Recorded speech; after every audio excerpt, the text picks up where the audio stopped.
Hello, everybody. Hello, everybody. Um, so I hope everyone had a wonderful spring break, Easter. I am myself just getting back from a trip and from Costa Rica, actually, but we're not here to talk about that. We're actually here to talk about a different country, and we're really thrilled to have Kristin Espinar, who is an expert at all things travel in Spain. And so if you are a wanderlust like Maya and I, and that you love traveling, especially internationally, you're going to enjoy today's podcast because Kristin has really worked hard to become an expert in all things Spain. And so she's going to share all of her experiences with us today. I'm going to start with a little bit of background on Kristin. She's always loved travel, obviously. She's into language and culture ever since the age of 7. And when she turned 19, she began really traveling the world pretty extensively. She's, been to Indonesia, Mexico, Brazil, and obviously Spain. But the one thing that we really appreciate about Kristin is that she is a person who craves deeper experiences, more authentic experiences, and that really connect her to history and the culture of wherever she's traveling. So what got her started in Spain, she actually moved abroad to Spain to teach English in Granada, Spain, and then eventually moved to Madrid, where she ended up working and attending university there.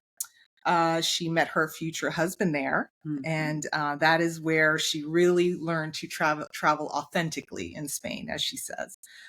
So for years, they spent weekends, traveling to different regions of Spain and really immersing themselves in the culture and food and just all of the wonderful things about each region. One of Kristin's missions is actually how to help people figure out how to, plan a safe and exhilarating trip abroad, whether it be in Spain or other places in Europe and abroad that she and her husband have been. And so in any case, she's spent the last 15 years exploring the ins and outs of Spain with her Spanish husband. And so we're here to talk about, some of the tips and, wonderful things that she knows about Spain and just, connect her to all of our listeners and with all of her resources. So without further ado, this is Kristin Espinar. And Kristin, can you tell us a little bit about, how you got like your background and how you sort of became so passionate and knowledgeable about Spain? Sure. Well, great intro. Thank you. I feel like you really got it in detail. I appreciate that. So I think, like you said, when I was 7, I had a huge interest in language and culture already. And from the time I was 14, 15, I just wanted to, I grew up in Montana, so it felt very kind of remote from the rest of the world. And I just wanted to see the rest of the world. So I started traveling. And after my first trip, which was to Indonesia, I captured a love of culture and language. And I really wanted to go back to Indonesia, but I thought it would be more strategic to kind of master Spanish and travel. It'd be easier to travel in Latin America and whatnot. So Yeah.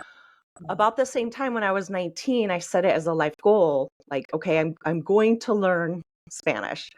And I did all of the classes. I worked in restaurants for, I worked for a Salvadoran family. I traveled to Mexico. I took all the opportunities I could, but ultimately I needed to go live abroad. And a friend of mine said, why don't you just teach English? So I applied for a few different places and I got accepted to the one in Spain. And so I went to Granada, I became certified. I got a job right away in Madrid, and that kind of just started the journey. I found out I had a passion for language teaching. I knew, I loved language. I knew linguistics was my thing. So I ended up going to college in Madrid. So I went to an American school in Yeah. Madrid. I met my husband, and over time, I lived there for 7 years. We, like you said, we would travel on the weekends. I got to know Spain from the inside through his family and friends, and I really developed a love for it, so much so that even now that we're in the States and we go back and forth, I'm pretty sure I just annoy everybody with how much I talk about Spain. So writing the blog is an excellent outlet for me.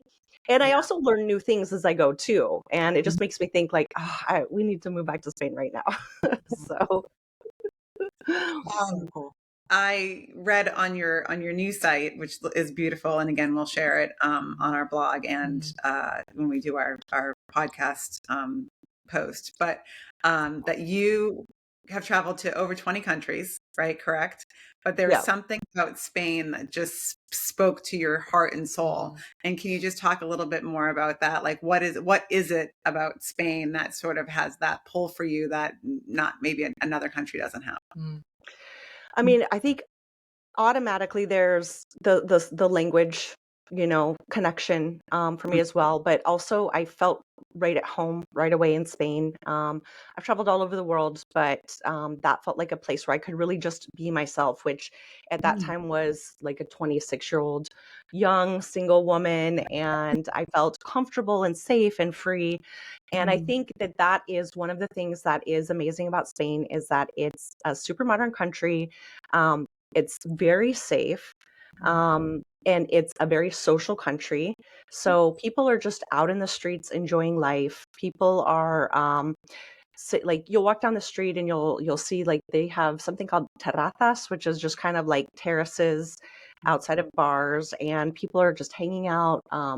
And you can walk by and you just feel like life is happening on the streets.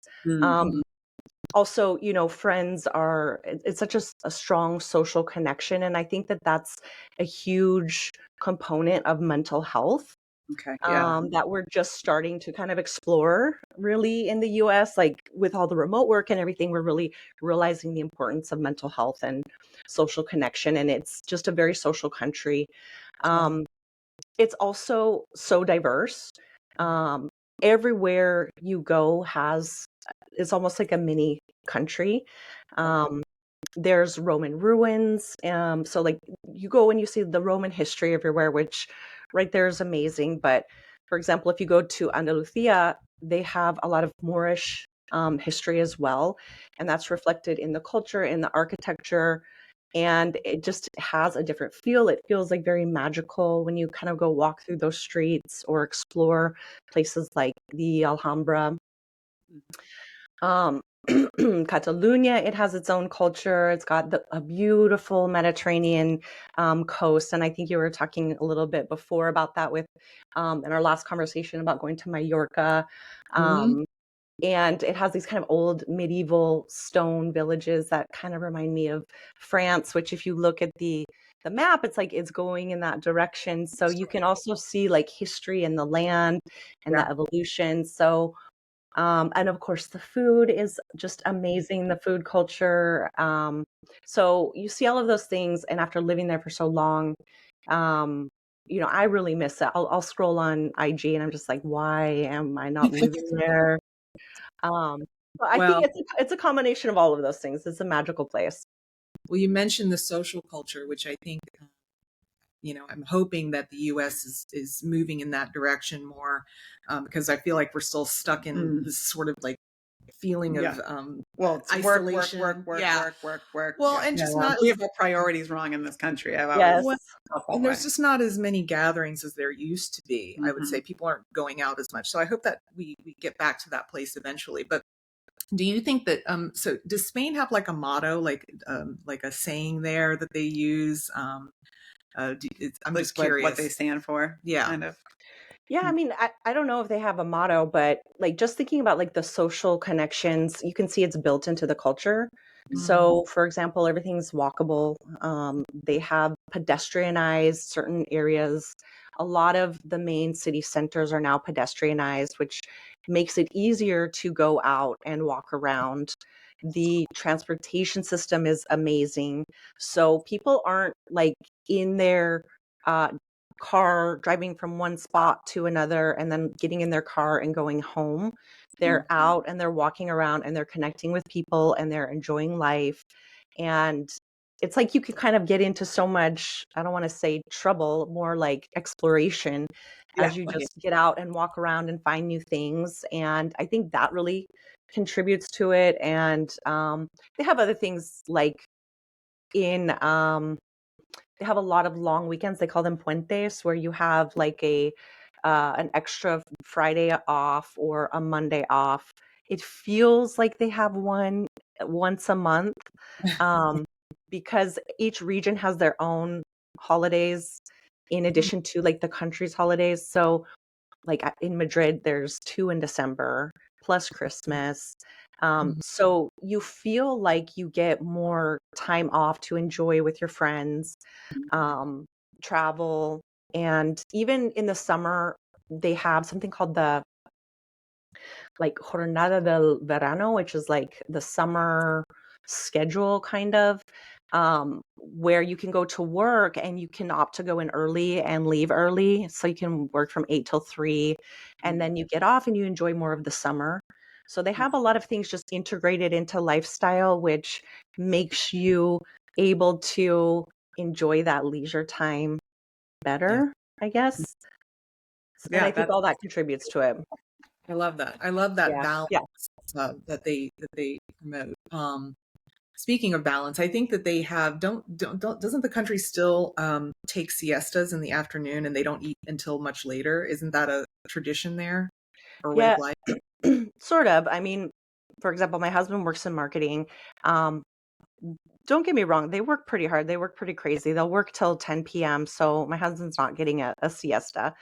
But like stores will close in the Right. afternoons. So like local stores will close and then they'll open up in the evenings.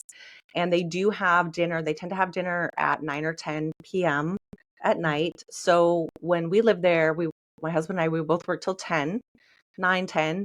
We would get off, we would go meet at his parents' house and have dinner and then go home. Wow. If you're traveling to Spain, don't expect to have dinner until the earliest would be 8:30, and there will only be tourists there at 8:30. People don't really come in till 9 or 10.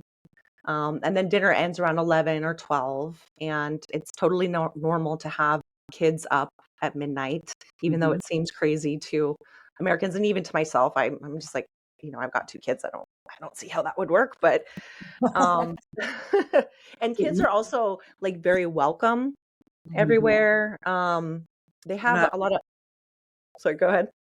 I said they're not a nuisance. They're No. They're embraced. part of the Mhm. culture. Yeah. Yeah, and they have bars, but it's not like really the typical bar in the US. It's like a bar restaurant with, like I said, like a terrace out front. And so families go there and kids are playing in the plazas and just enjoying life. And that's a really nice part of life because you don't feel stressed like, oh, I can't do this because I have my kids with me. Right. They're just welcome everywhere. That's good to know too. If you're looking to go to Spain and bringing a young family Yeah. with you, that Yeah. they will be embraced. It won't be, you won't be looked at like, what are you doing here with your kids? Well, yeah, Right. it's just sounds very family friendly, which is, for people like us, I think that is important. So, Absolutely. Agreed. If so, I've never been to Spain. It's on my bucket list, Me and I've too. been invited many times. I really kicked myself in the butt because when I was in the wedding industry, I carried a bunch of designers from Barcelona, and Mm. should have gone to Barcelona Wedding Week, Fashion Week a number of times and didn't. So anyway, no regrets. I'll have to just plan a trip through you. So share with our listeners, if you've never been to Spain and you want to book a vacation to Spain, in your opinion, what would be the best way to approach? Like, how long do I stay? Mhm. And then what are the absolute places I need to go during that duration? Yeah. So I'm going to be biased because I'm Madrileña. That means like I lived in Madrid. I love Madrid, and there's always like the battle, like Madrid or Barcelona. And I think Barcelona really is the more popular place to go for tourists. Like that's the place people think and they want to go to Barcelona. If I were to plan a trip, which I'm actually kind of planning a trip right now, like a solo trip, um, and this is what I would do, and this is what I would recommend to do. I'll give you version A. So version A would be to say take 10 days or 14 if you can, but 10 days is a good amount of time because once you get there, you're going to have jet lag. You are going to have it. The best way to deal with it is usually when you leave from the States and you arrive in Madrid, you'll arrive at 8 in the morning. So you get up, you go through the like passport control and all of that, and they're actually very quick. You'll be out by like 9 or 9:30. So go, if you have a hotel and they'll let you drop off your luggage, go there, drop it off, go out and do something. Eat lunch. They have lunch at like 1 or 2. So have lunch, maybe go back, have maybe a 30-minute or 1 hour nap, no longer. Get back up, go out and do something, have dinner, come back, go to bed at Spain time. Okay. And then the next morning you'll wake up and you're going to be the best adjusted that you can be. A lot of people come and I mean, you're flying overnight, so you're tired and you want to go to sleep right away. But if you do, it's going to take you a few days to get adjusted and it's going to just be horrible. Yeah. So power through the first day. And then I would recommend probably about 3 days in Madrid. Okay. You could maybe do another day where you do a day trip. The popular day trips are Toledo and Segovia. Toledo's really cool. It has a very cool history. It's got a mixture of Jewish, Muslim, and Christian like connections. So there's a lot of that history all there. My husband's father's from Toledo, so that's kind of his city. But I like Segovia. Segovia has this amazing Roman aqueduct that goes through the city, and they have a specialty food there called cochinillo, and it's a great city to just like walk and see everything. So if I were to choose, I would go to Segovia, but I think Toledo is a little bit more popular. Then I would take the high-speed train down to Sevilla. It should take like 2.5 hours. It shouldn't cost too much, maybe 40 to 60 euros, which is pretty much equivalent in dollars.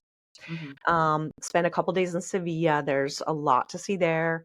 I would also recommend, like, I would do like an Andalusia tour, and definitely you cannot miss Granada. Granada has the Alhambra, and it has these like little mazy, windy streets called the Albaicin. They have amazing tapas there. They have amazing flamenco, both in Sevilla and Granada. In Sevilla, you'll see flamenco on the streets. And also, of course, you can go to, flamenco shows.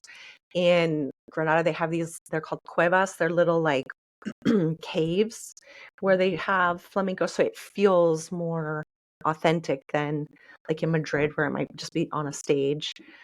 You can go to, if you want to see the beach, you can go down to Malaga. There's another kind of like hidden gem called Cordoba, and they have this cathedral that's called it's like I forget the name of it, it's just Mezquita, I think, but it's like a Muslim Christian, like it was a cathedral, and then I think it was built on to be by the Muslims, and then a cathedral again, so it's like a mixture of both cultures.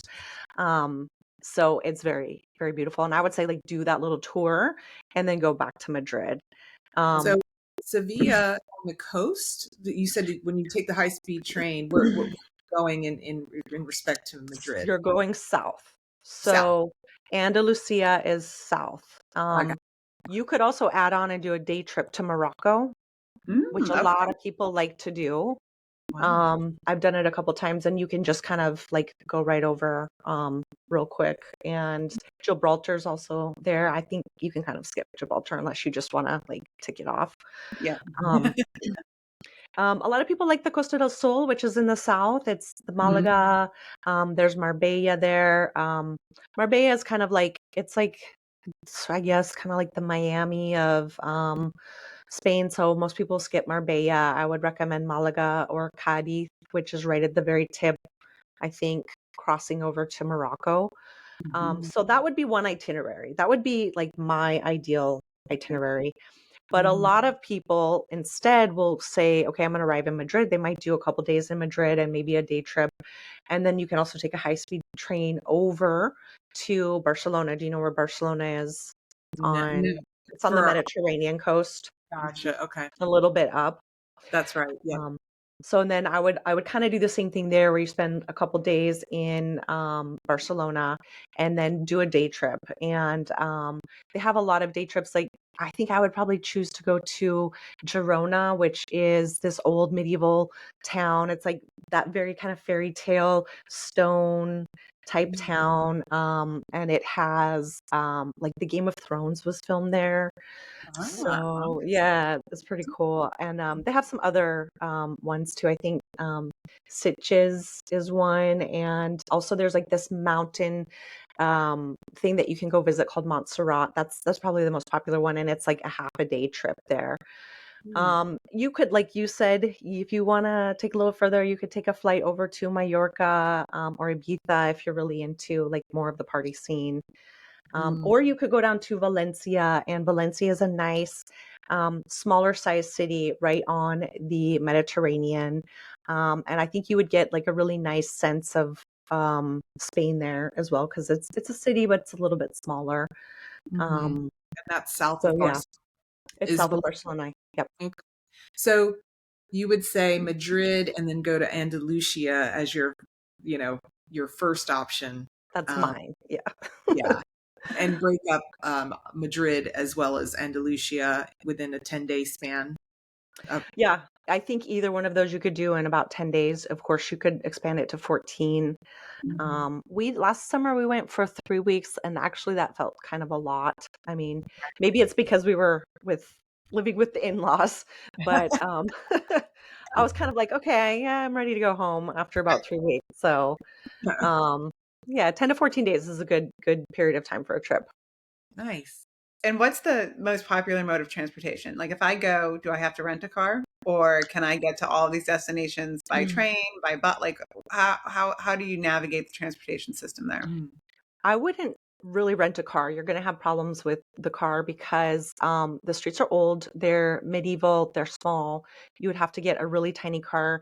You're probably going to be stressed out. I have rented a car, and you kind of get sometimes in these streets that are like stuck in the middle, and you like feel like you're going to get stuck, and you start getting stressed out. And No, parking, no, and okay. parking is a nightmare. Number one, you just can't find parking. My husband used to just like make up parking spots, and that would stress me out. Park here. No one's coming. Yeah, Good. right.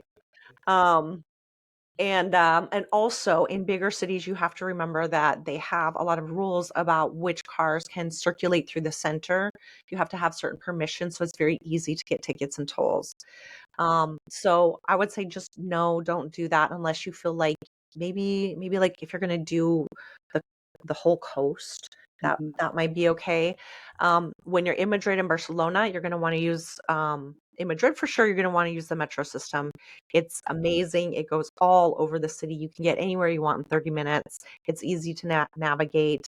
You can go there from the airport unless you have a lot of luggage. Then just get a taxi. And by the way, if you get a taxi, be aware that they have a thing. They have like a 30 euro max charge if it's coming from the airport. There are sometimes scams with taxis, so you have to let them know that this is 30, so they don't try to scam you. There? Do they have Uber over? They have Uber. Yeah, okay. they have Uber. Yeah, I think they have Cabify too. It's another one that they use. But if I were there, I would just use the metro. It's so easy to get around. In Barcelona, the metro is not as extensive as in Madrid, so it's likely you're going to have to use a combination of metro, bus, maybe Uber. It's good to be located centrally. A lot of people like the Gothic quarter. A lot of it's very walkable, but sometimes you'll have a destination that you may just need to take a bus to, or the metro. And I didn't love the metro. I mean, it's fine, but compared to Madrid, it feels a little outdated. But other than that, you're going to want to take high-speed trains. They're cheap, they're fast. You can go to Sevilla. You can go, like I was looking yesterday, and I was kind of looking at that Andalusia itinerary, and I was like, okay, I think at first we'll go to Sevilla 3 or 4 days. Then I would go to Granada 2 or 3 days, and then maybe take a train over to Cordoba and then maybe to Malaga. And I was kind of looking like, okay, can you get from Malaga back to Madrid? And you can. Okay. When I lived there, they didn't have the high-speed train yet going down that far south. And I would Mhm. go to Granada for the first 6 months. I went to Granada quite a bit because I had a boyfriend down there that I would go visit, and I had to take the bus, and it was horrible. It was like 6 hours. Oh, So, yeah. So, but now I was looking, and they have high-speed trains everywhere. And they're continuously growing their network of transportation. I think it's one of the best in all of the world that I've been. It has absolutely the best transportation, which makes it easy to travel. now when you go, Kristen, I mean, I'm all about taking public transportation, trains, whatever is the most convenient. But when you're traveling with kids and luggage, like how would you suggest packing? Like what kind of, are you bringing roller bags? Are you bringing just a backpack type of situation? Like what do you suggest for family? It's going to depend on your travel plans. If you're going to just stay in one or two locations, I think it's fine to bring some luggage. If you're only going to have to move it like a couple of times, you can Mhm. bring some bigger luggage. Like this trip that I'm planning now, it has so many changes. I'm just going to bring like a carry-on and live Mhm. out of that. And I would also have my kids bring carry-ons. I would be wary of backpacks because there are so many pickpockets. And the general rule with pickpockets is if it's behind you, and they can get in, you will get robbed and or pickpocketed. Every Okay. single time I've had my bag or anything behind me, every single time without fail, I've been pickpocketed. Wow. So if you can wear it on the front, Wow. it's okay. But I think you're okay with like dragging like a carry-on because people can't Yeah. really quickly get into that as you're walking. But if you stop at a cafe or something, make sure it's right there in front of you where you can see it. Mm. All your belongings should always be in front of you. When you're carrying your purse, do a crossbody bag, wear it in the front, make sure it has a zip, not just like buttons.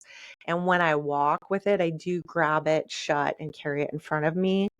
Um, and it sounds a little bit hard, but once you get used to it, it's fine. But you do have to be aware of scams that will happen. That will happen at the airport. It will happen on the metro. Um, Yeah, someone let's will, talk a little bit about go Yeah. deeper into what are the safety precautions. Yeah, what to avoid or what to Especially look if out you're for. going to Yeah. travel solo. If you're traveling, we've done an episode before about solo travel and Mhm. what are some of those things that especially women need to take into consideration. But I'd love for you to expand a little bit deeper on okay, what are some of the scams that people need to look out for, Yeah. and then particularly if you're a woman traveling alone, what are there any other additional things that we need to take into consideration? Mhm. I mean, of all the places in the world I've traveled, I felt extremely safe there alone. Absolutely. There's no tips that I'm going to give you outside of logical, um, just awareness that is going to be different for a woman really in Spain. I mean, it could have changed from the time that I was 28, but it sounds bad, but we would go out to drink and then stumble home in the Sure. streets with no worries at all. I think Barcelona has a little bit more, it might have a little bit more like violence, I guess, just a little. Pickpocketing is a little bit worse. There may be some knife stuff, but I'm not saying that to scare you at all because it's extremely safe. So whatever you would normally do as a woman to be cautious, you should be cautious at night, just aware of your surroundings. But I really wouldn't even be afraid of it. It's a very safe country. So as a solo woman, female traveler, it's a great country for it. You're going to feel safe almost everywhere. The thing that you do have to pay attention to is pickpocketing, and they'll get you whether you're a man or a woman. And like I said, have a cross body bag in the front. If you're a man, put your wallet in the front, not in the back. Mm. Um, but the scams that you need to look out for is a group of people will come up and one of them will ask you a question and they'll try to distract you. And then while you kind of go to answer their question, if you let your bag or anything go behind you, or if it's accessible, the people that they're with will grab it. Okay. So, for example, I had been living there many years and I was in the metro and this group of three women came up. One asked me a question about how to use the metro like machine where you get your card. Mm. I knew it was probably a scam, but I leaned forward, I grabbed my purse, I held it in front of me, I answered her question, and when I turned around, the two women that were there supposed to rob me, they were just standing there with nothing to do because they couldn't get it. So Mm. knowing those precautions, Yeah. you'll be safe. There is another one where a group of women will come up to you and try to give you like a piece of sage or a flower or something, Mm. and they try to then make you pay for it, I think. Yeah. So that happened Um, to me in Colombia. okay. And I was like, you can have the flower back. Yeah, You did. right. Yes, I took it as a, oh, what a nice gesture. These people are Yeah. so nice. And then it was like, pay up. And I was like, oh, hell no. Okay. Yeah. So yeah, but they do, they Bait and come up, switch. they seem like the sweetest, kindest people. And if you've never been to this place, you think it's completely innocent. Mm-hmm. Were they rude to you when you like Oh, were they absolutely. When I yeah, said you can have oh yes. Then they turn yeah, nasty and you're like, oh right, my gosh. Okay. right. Well, Yeah. last time I was in Madrid, kind of same thing happened, but I was like, like I knew, and I was like, no, no, and they were kind of pushing me, and I ended up like shouting, like, no, leave me alone. So, but I wasn't afraid to be rude, and I think that people are afraid to be rude, so they get into that type of situation. But like, if they're just scamming you, there's no need to be polite. Just Yeah. like, and I was walking away, they were chasing me a little bit with it, and I was just like shouting Yeah. to make attention go to them, Right. really. But I Right. mean, that doesn't happen too much. Just if you're aware, you have it in front of you. Yeah. Um, and I think in Barcelona, it's worse with the phones out. Um, Mm. in Madrid, I feel comfortable sitting at a table and having like a drink and having my phone right there. But I've been reading that in Barcelona, it's people are just like grabbing it out of your hands. So Okay. I would be careful there. Yeah. That's interesting. Hmm. I have a quick question for you in regards to, because we all have our purses with us or some sort of um, bag to carry our Our wallet, fanny pack. our fanny pack, or cash. So when you're traveling there, are credit cards pretty well accepted everywhere, or do you need to have a lot of cash? Like, what is your experience? I wouldn't carry cash. I would carry maybe just like a little bit of cash. Mhm. But we're fine. We just always use our credit cards. It'll ask you like, do you want to pay in euros or dollars? And I think there's a right answer, but I don't know what it is. Um, you just like you'll be like, I don't know what I should do. Just pick one. It's fine. Yeah, yeah. So yeah, but I mean, have a little bit of cash if you want on you, but you don't need to like go and change all your money. They don't accept American Express, so Mhm. just Visa and MasterCard and or your debit card, and you'll be fine. Okay. That's good to know. Yeah, that is really good to know. And then do you recommend, or does it matter from a pricing perspective, an Airbnb over a hotel? Or, I mean, what am I looking at cost wise to stay in a relatively nice, safe hotel, for Mhm. instance? Yeah. They're all going to be safe. I would say you would worry more about noise. So if it's like kind of a cheaper one, it might have a lot more noise, or if it's right in the city center. For example, Madrid, I lived in a couple different places in the city center, and it was a nightmare. Just especially in the summer, it's so loud. There's this cool like trendy district called Malasaña, and they have cool hotels, but it is so loud. I've heard Um, so I would say like maybe a little bit outside, and or in like a district that's not like right in the center. That's center, but not like those main streets. Yeah. Like in Madrid, there's Puerta del Sol, there's Gran Via. I would kind of stay off those and go like a little bit back. My favorite neighborhood to stay in would be Huertas, which is in the center, but it's a little bit quieter, and you can expect to pay anywhere from probably 130 to 400 depending on the range that you want. We lived in Madrid. We used to live in this, my husband and I, we lived in the center, but like just a little bit down from the center. And I was looking at hotels there yesterday, and so it would be like a 5-10 minute walk up, kind of up this hill, and you could get a really nice room for, it was 120 euros, which is pretty much $120. Yeah. Um, And then the smaller cities like Sevilla, Valencia, it's going to be a little bit cheaper. But like you can go luxury and you can get, $400, $500 ones as well. Mhm. I personally would say do a hotel because Airbnb is kind of destroying the ability for people to live in an affordable way in Madrid. Okay. Okay. Good to Mhm. know. So yeah, I kind of have a thing against it because it's just, it's pricing out our family and friends, and we Yeah. don't love that. So Yeah. Yeah, Absolutely. very good Hmm. point. Yeah. I don't know if people thought that one through too much when we were coming up with this concept. Yeah. De- right. Depending on where you are Yeah. geographically. So, And I so also that is a think good point. if you're a first time traveler, it's kind of nice to stay at a hotel because there's always someone there that can help you with, in Hmm. terms of concierge or, just giving you some direction if you need it. And sit for safety reasons as well. I mean, Hmm. if you're looking for that extra level, you know. Yeah, plus they have some really cool hotels. I mean, they have like I'm kind of looking at some ones in Sevilla, like, okay, what's the level that I want to go to here? And some of them have, I was looking at one in Barcelona. I did an article on comparing two pretty popular hotels in Barcelona. And some of them have some amazing spas. They have kind of like an amazing spa culture in Mhm. Spain. And they call it like, well, they have Arabic baths. So they call them like baños árabes. Okay. Those are super cool because it just has like this really kind of romantic vibe with like Moorish architecture, and it's very cool. And then they have another where it's just like spas where they call them circuitos, and they have like a very extensive kind of spa scenario where you can go in hot and cold, and they'll have like one where it has like little stations. You can go and get all these different types of like rainwater on you or whatever. And so you'll find hotels that have these super cool spas, and probably maybe like a really good buffet.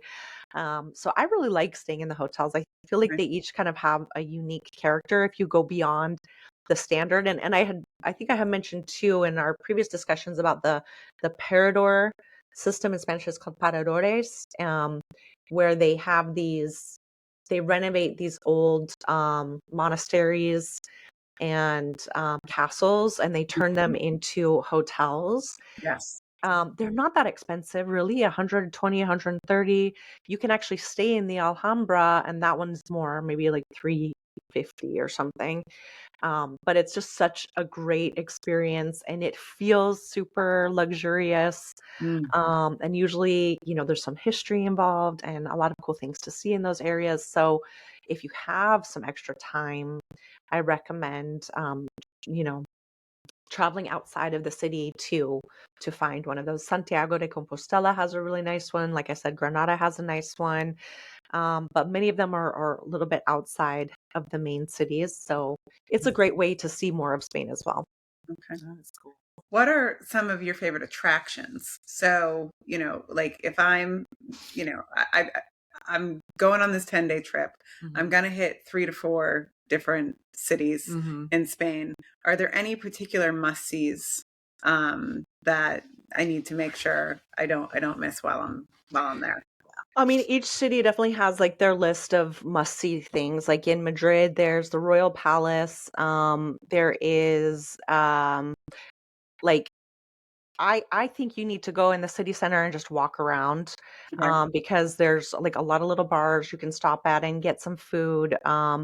You can see they have like these big plazas. There's one called like Plaza Mayor, and that's the biggest one. And it like you'll go in, and then the other side kind of goes out down into these little they call them like Cava Baja, like it's like these streets that are going down, and they go into the other parts of the city, and then they have like some great restaurants. They have some like sangria kind of wine bars, and they have like really good food there. And then also there's the Mercado de San Miguel, which is like a kind of a more luxury like indoor tapas market.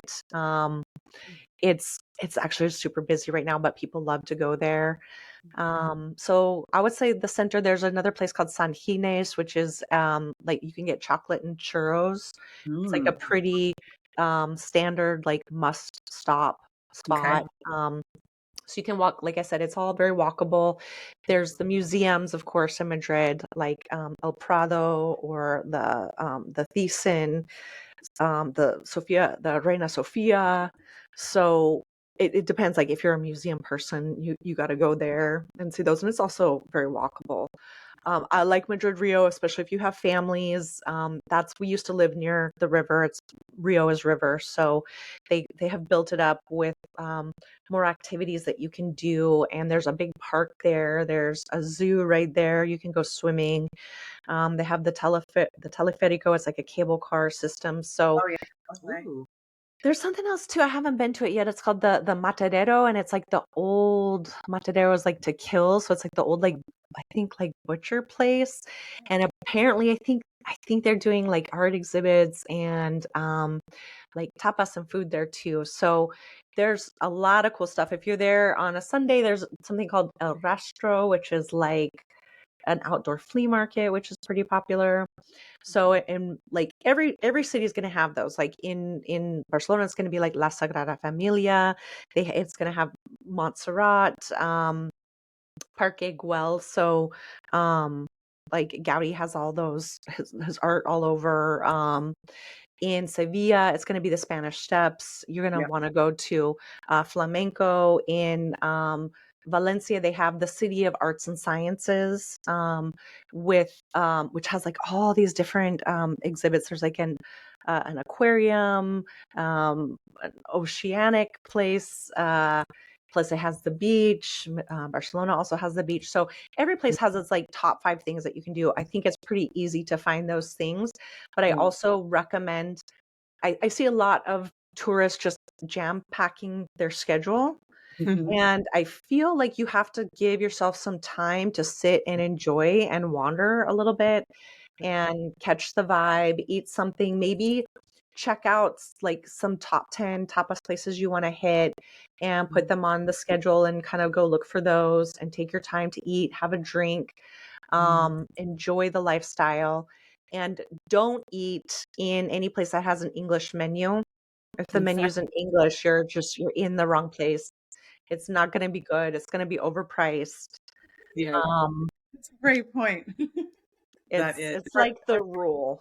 Yeah. Are there spots that you always like to go to, like your favorite tapas spot, and that you We felt? have our favorite spots, but it's because we used to live in those areas. So, Mhm. like, we lived by Madrid Rio, and there's this restaurant there.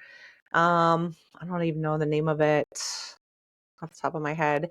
But it's a great restaurant. It's right on the street, and they have like an indoor bar, and then on the outside they like create their own kind of bar with like this plastic covering.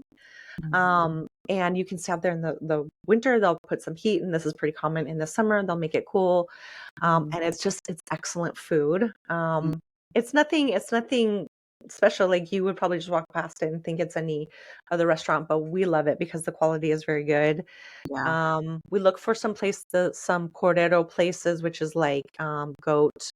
And they will like it's called like asador, so like a place where they kind of cook pig or something like that. Mhm. We look for restaurants like that because they're very good. Um, there are some famous restaurants in Madrid that most people try. There's one called Botín. It's one of the oldest restaurants in the world, and people really like to go there to have that experience. Yeah. I went by the other day, or last time I was there, and it was just so busy and it was so Yeah. full of tourists. And I was like, I'm not going to do this. But it was Pride Week too, which gets super crazy in Madrid. So maybe like if you're going to hit some of those big ones, go in the middle of the week where it's going Mm. to be a little bit more relaxed. But like I would say pick more like a neighborhood you want to check out and then just go like hop bars. Like La Latina is a really great place to just like kind of hop through bars. Yeah. Um, It sounds like and you really can't go yeah, wrong as long as it's not no, an English menu, Yeah. yeah, right? exactly. So, I'm just from hearing you talk about everything, it just makes me want to go like now. I Um, know, me too. When is the best time do Yeah. you think to go to Spain? Like, what are So yeah.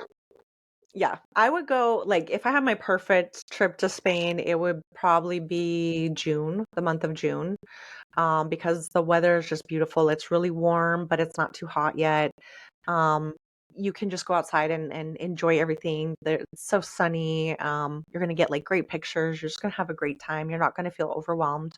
July comes and it gets hot. In July, you want to stay out of Andalusia. You want to stay out of the south because it gets crazy hot. Um, in August, most things close down in the big cities, especially Madrid, and people go north. Um, People in Spain go north because it's cooler. So for me, I really like June. I think it's kind of that sweet spot. But if you want to go at a cheaper time, you can do the shoulder seasons. So I'm looking at a flight for November right now. It's like $400 from Chicago to Spain. It's in November. So that's why I'm kind of thinking Andalusia because it's going to be a little bit warmer then. That's a great time. Like I was saying, November or April, May is a very good time to go to Andalusia. It's Yeah. still nice. It's not like hot all over Spain, but it's still enjoyable. Yeah. I think people think like Spain is like sunny Spain all the time. It's not. Mhm. It's not like freezing cold, but it's You get wintry. the chilly. So yeah, Interesting. Is there like a rainy season or is it pretty dry? it's very dry. They have a lot of they have some issues with droughts. They're always having major droughts. In fact, I was reading in Barcelona this summer there's a big drought and they're closing some of the swimming pools. I think swimming Mm. pools are not allowed in hotels or like public places, maybe even private homes. There's restrictions. I think there's water restrictions in Andalusia right now too, but it's not as extreme. So it's always been a very dry country and it's always had water issues. So it'll be interesting to see how that evolves in the next 20 or 30 years. Right. Yeah. But you don't really feel, I mean, it doesn't feel like super restricted overall. Yeah. Okay. Well, that's good to know. Where is there, only because I'm a wino and I love wine. Is there like, where's the wine region? Where, like, if I want to learn more about Spanish wines and drink a lot, I love it. or send wine back home, where am I going? Where's the best part Okay. of the So country? most people go to Rioja, but Okay. I don't like the Rioja wines. I like Ribera del Duero, which is a little bit north, a couple hours north of Madrid. Okay. So like kind of in the center, halfway from the top to the bottom, Mhm. or middle to the top, like kind of in the middle there. I personally like the wines that grow there because of the grapes that grow Okay. there. It's just like a taste that I like. I like Grenache. So usually there's like a mixture of Grenache, Syrah, Mourvedre, I think that's how you pronounce it. And they have some really nice blends there. So if I were going, I would recommend going there. They have a Yeah. lot of fun bodegas where you can go, so vineyards, and you can book tours, but you can also just go up there. That would be a time I would rent a car though. Okay. That's when I would rent a car and I would go north there, and then I would drive around to the bodegas and I would stay in like a parador. I think they have one there, but there's another hotel that we stayed in that was really, really great. It was just kind of like a fancy hotel, but like not that expensive. And they had a vineyard right on site, and it was very good. And the food's going to be great as well. So that's what I would do personally. You could do tours too. They have a lot of like tapas and or like wine tours. And you might enjoy that because there might be a language barrier. So you might want to, have them explain to you. For us, we'll just go, and we went for our wedding. My husband's father is he just knows a lot about wines, and so we asked him to select the wine for our wedding, and he gave us two options, and we ended up choosing one. It's called Quinta de Tarsus, and it's a Ribera del Duero. And 1 year after we got married, we went to that winery and just did like a tasting there. So it's cool because you can kind of have those experiences, and wine is super cheap. So yeah, just go drink and have fun. You might want to try something too. They have, like, instead of sangria in the summer, they have something called Tinto de Verano, which it sounds kind of weird, but it's delicious. They'll take like a cheap red wine and they'll mix it with Fanta. Do you know Fanta? Yes. So Uh-huh. they'll mix it with Fanta, like lemon Fanta, Okay. and some ice, and it's just like the most refreshing That summer sounds drink. good. It does sound Mhm. good. It's like a It's shandy. It is like a it shandy. is, yeah. They Wine. do another one called like Calimocho, which I don't like. It's with Coca-Cola, but people really love that. Mm. So, but the Tinto de Verano, that's the thing that Madrileños and Spaniards drink in the summer, not sangria. That's like you're a tourist if you have Ah, sangria. Plus sangria in Spain, like it has brandy and liquor and like it's very Yeah. easy to cross your boundaries with it. Oh, good to know. that is Yeah. good. It's not going to be like your American Yeah, right? sangria for sure. No, I No. love the wine recommendation because I love wine as well. So it sounds like a really fun day or two trip to go up north of Madrid and experience. Yeah. Yeah, Yeah. I love it. If you like it, you can you can just look up like it's called Eno Tourism.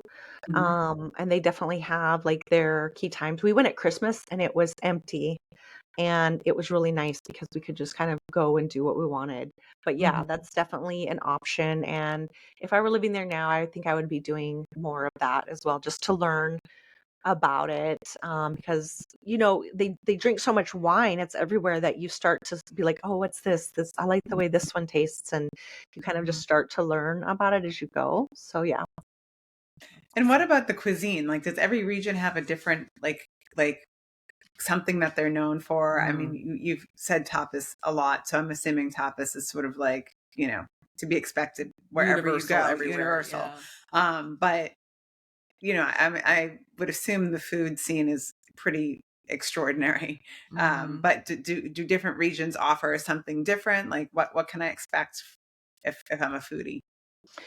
Yeah, so definitely one thing that you can do is what we do is like every region does have their own specialty. Even every like city may have their own specialty. What we tend to do is we'll go to a city and we will find somebody and that looks really local and just say like, okay, what's the famous dish here and where's the best place to try it?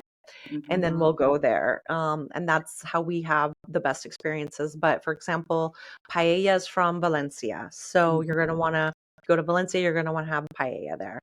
Um, in like San Sebastian is known for its pinchos, which is it's like a hyped up tapa kind of.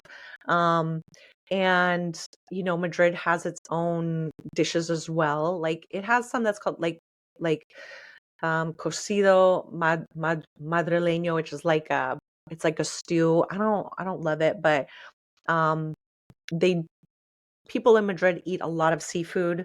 So Mhm. you can go to a seafood place. They have the dishes I love. They have croquetas, and they can have like cod croquetas or like ham croquetas. I love the potato dishes. They have like more than tapas, they have something called raciones, which is like, I guess it translates to rations, but it's like big plates Mhm. of kind of like tapas. So one super popular one is called huevos estrellados, which is like eggs kind of like broken on top of potatoes, and then they'll have like ham. They have like 50 different types of ham. They're in love with ham. So they'll have kind of like the prosciutto type ham. It's called jamon serrano.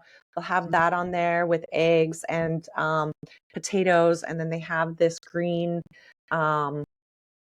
what's it called? It's a pepper. It's called pimiento de padrón, and Mm. it's not spicy. They'll sometimes fry that up with salt, or they'll put it on top of some dishes like that. Mm.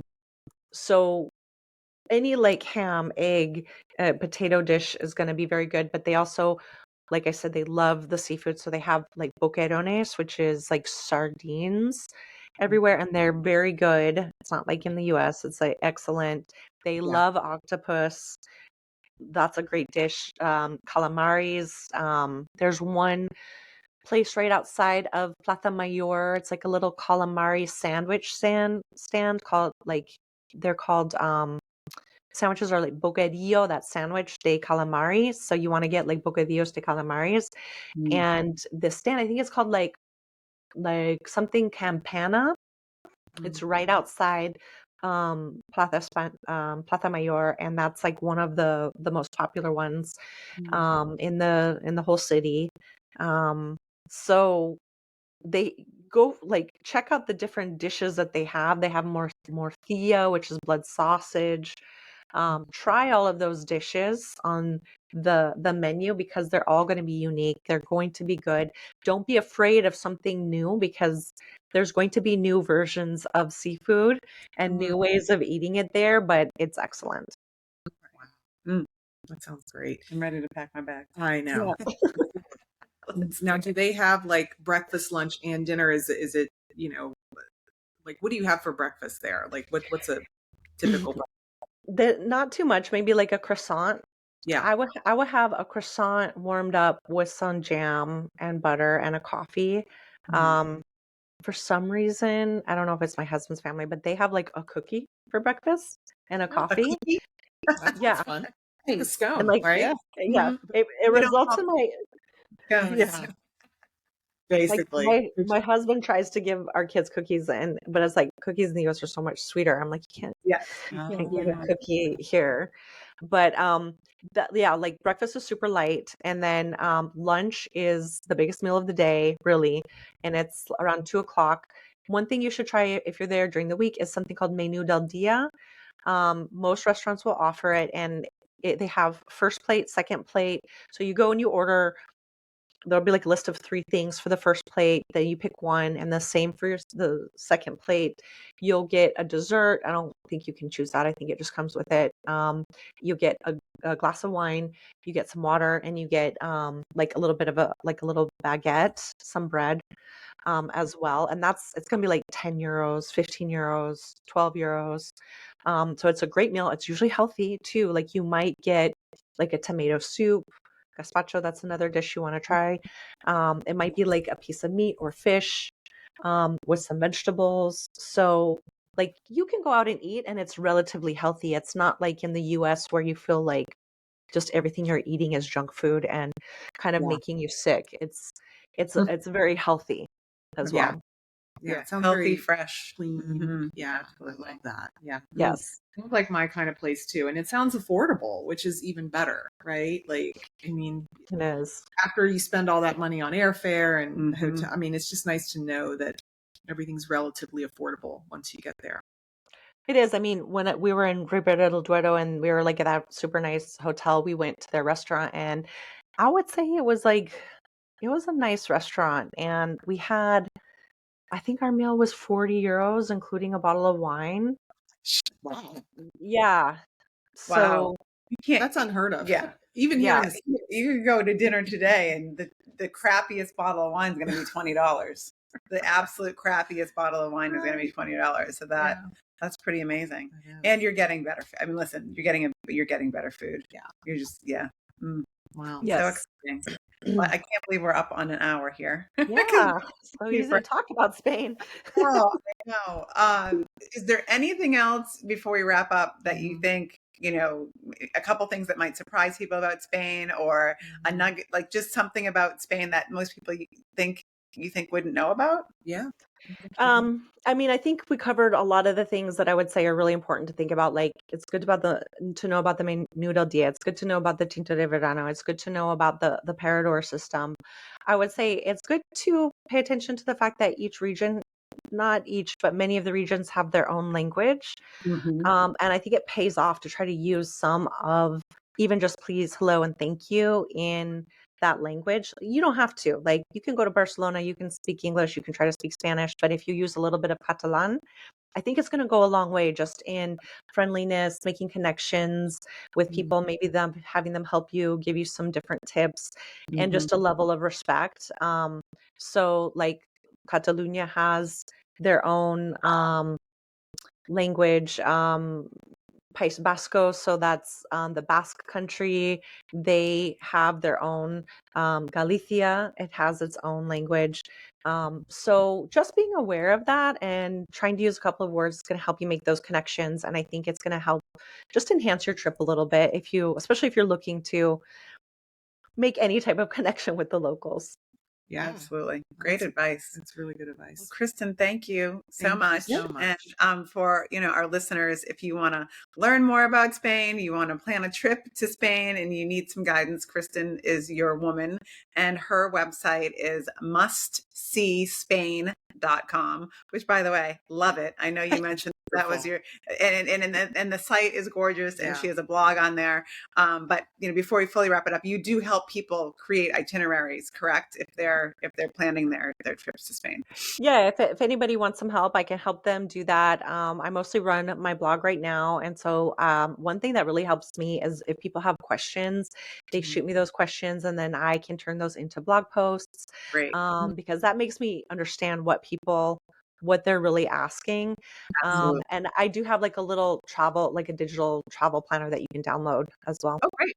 Wonderful. That's awesome. Fantastic. Yeah. And then I think you're going to do a guest blog or two for us as well. So, head on over to Worth and read. And I think it would be great to have you back and maybe talk about a different region like Barcelona or go deeper into the San Sebastian area, just because like you said, I mean, there's just so much to cover. There's so many different regions, and they're all special in their own way. So it'd be nice to learn a bit more about maybe Barcelona or, like I said, the western part of the country. So. Yeah, I would love to. Wonderful. Awesome. Thank you so much, Thanks, Kristin. Kristin. Yes, thank you. Have a great day. Talk to you soon.